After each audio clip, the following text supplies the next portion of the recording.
Hello students, welcome to my channel. So guys, आज के इस वीडियो में हम बात करने वाले हैं एक इम्पॉर्टेंट टॉपिक के ऊपर जो मोस्ट ऑफ द कमेंट्स में मैं आपका देखती हूँ। आपका एक डाउट बना रहता है कि मैम हम यूपीआरडीओ से ये कोर्स कर रहे हैं, उसके बाद हम डीएसएसबी में, केवीएस में, यूपीट्रिपल में, इन सब एग्जाम्स में अप्लाई कर सकते हैं या नहीं कर सकते हैं। अभी रिसेंटली मेरे पास कमेंट थे कि मैम हमने बीएससी और बीए किया, फिर बीए था कुछ ऐसे करके, मतलब डिग्री कोर्स क्या हुआ है, उसके बाद हम यूपीट्रिपल में अप्लाई करना चाह रहे हैं फॉर्म को, तो क्या अप्लाई होगा नहीं होगा। और उसके बाद भी कुछ स्टूडेंट्स के कमेंट थे कि मैम हमने यूपीआरटीओ से बीए किया है और उसके बाद हम केवीएस के लिए अप्लाई करना चाह रहे हैं, तो क्या हम एप्लीकेबल है। इसके अलावा बीएड वाले स्टूडेंट्स का भी यही डाउट बना हुआ था कि हमने बीएड किया हुआ है यूपीआरटीओ से और अब हम अप्लाई करना चाह रहे हैं केवीएस के, तो क्या हमारा फॉर्म रिजेक्ट हो जाएगा या फिर हम अप्लाई कर पाएंगे नहीं कर पाएंगे। तो गाइस, सारी चीज़ें मैं इस वीडियो में शेयर करूंगी।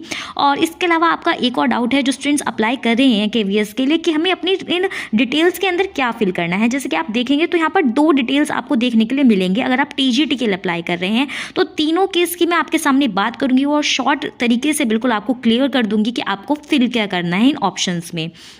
सबसे पहले बात कर लेती हूँ गाइज कि आपको जो यूपीआरटीओ के स्टूडेंट्स हैं डेफिनेटली इस फॉर्म को भर सकते हैं अगर आपने बैचलर डिग्री यूपीआरटीओ से करी है या फिर बीएड करी है उसके टाइम पर। लेकिन बस एक चीज़ ध्यान रखनी है आपको, जब आप यहाँ पर सिलेक्ट करते हैं, मान लीजिए आप टीजीटी के लिए अप्लाई कर रहे हैं, तो यहाँ पर आपने सेलेक्ट कर लिया जो भी आपका कोर्स था, उसके बाद यहाँ पर बोर्ड या यूनिवर्सिटी आपको जो लिखनी है, अपनी पूरी यूनिवर्सिटी का फुल नेम आप डाल दीजिएगा, उत्तर प्रदेश राष्ट्रीय टंडन ओपन यूनिवर्सिटी। और आपके बाद में आपको सेम चीज़ें जो आप रेगुलर डिग्री के लिए भरते हैं वही डिग्री के लिए आपको सारी इंफॉर्मेशन इसमें देनी है।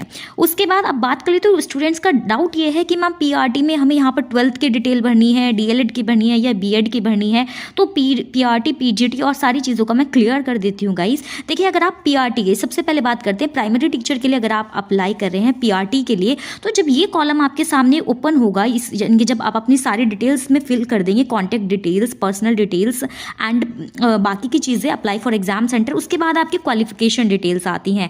तो इन क्वालिफिकेशन डिटेल्स में जब आप पीआरटी का फॉर्म फिल कर रहे होंगे तो आपके सामने ये वाला कॉलम तो आएगा ही नहीं, आपके सामने डायरेक्टली इस तरीके का कॉलम आएगा जिसमें बीएड या फिर मिनिमम क्वालिफिकेशन करके यहाँ पे कॉलम आएगा। उसमें आप कंफ्यूज हो रहे हैं कि इसमें हम 12th के भरें, डीएलएड के भरें या हमने बीएड करा हुआ है तो बीएड के भरें।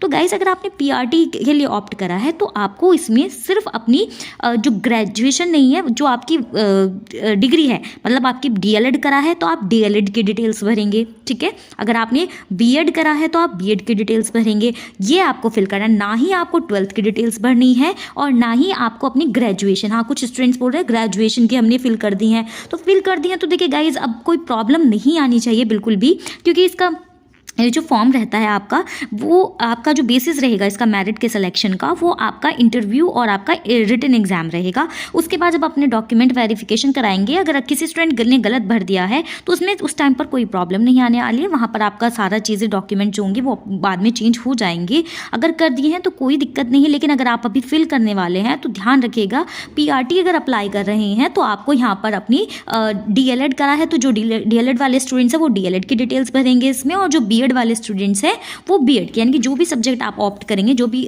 कोर्स आप ऑप्ट करेंगे, उसी की डिटेल्स आपको फिल करनी है। नेक्स्ट बात कर लेती हूँ टीजीटी की। अब टीजीटी वाले स्टूडेंट्स को भी ये डाउट है कि यहाँ पर क्वालिफाइंग एग्जाम क्वालिफिकेशन में हम क्या भरें। तो गाइज देखिए, टीजीटी मतलब ग्रेजुएशन बेस पे आपका एग्जाम है, तो ये जो फर्स्ट कॉलम वाला दिया हुआ है आपको इसमें अपनी ग्रेजुएशन की डिटेल्स भरनी है। यूपीआरटीओ का मैंने बता दिया, स्टूडेंट्स को यहाँ पर ओपन यूनिवर्सिटी क्लियरली लिख देना है जब आप अपनी बोर्ड या यूनिवर्सिटी का नेम डालेंगे, वरना अगर आप रेगुलर यूनिवर्सिटी से कर चुके हैं ग्रेजुएशन तो भी कोई प्रॉब्लम नहीं है। आपको अपनी यूनिवर्सिटी का नेम सेलेक्ट करना और यहाँ पर आपको ग्रेजुएशन की डिटेल्स भरनी है। ग्रेजुएशन ही मांगी गई है, जो मतलब टीजीटी है उसमें ग्रेजुएशन बेस्ड आपका एग्जाम है, तो यहाँ पर आप अपनी ग्रेजुएशन की डिटेल्स भरेंगे। नेक्स्ट आपने बीएड करी है तो बीएड की डिटेल्स भरेंगे, ये आपका क्राइटेरिया रहेगा टीजीटी के लिए। नेक्स्ट पीजीटी के लिए भी सेम कहने वाली हूँ कि अगर आपने पीजीटी के लिए अप्लाई करा है तो आप अपनी पहले पीजीटी की डिटेल, यानी कि पीजी जिस सब्जेक्ट से करिए उसकी डिटेल्स फिल करेंगे, और उसके बाद बीएड का जो सेक्शन है उसमें बीएड या डीएलएड की आप डिटेल्स फिल करने वाले हैं।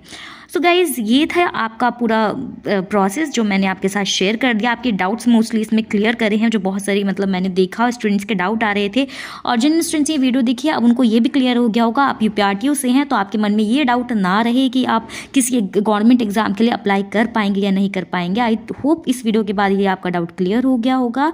यूज़फुल रही है वीडियो तो लाइक करिए, शेयर करिए। मिलते हैं नेक्स्ट वीडियो में। Bye bye.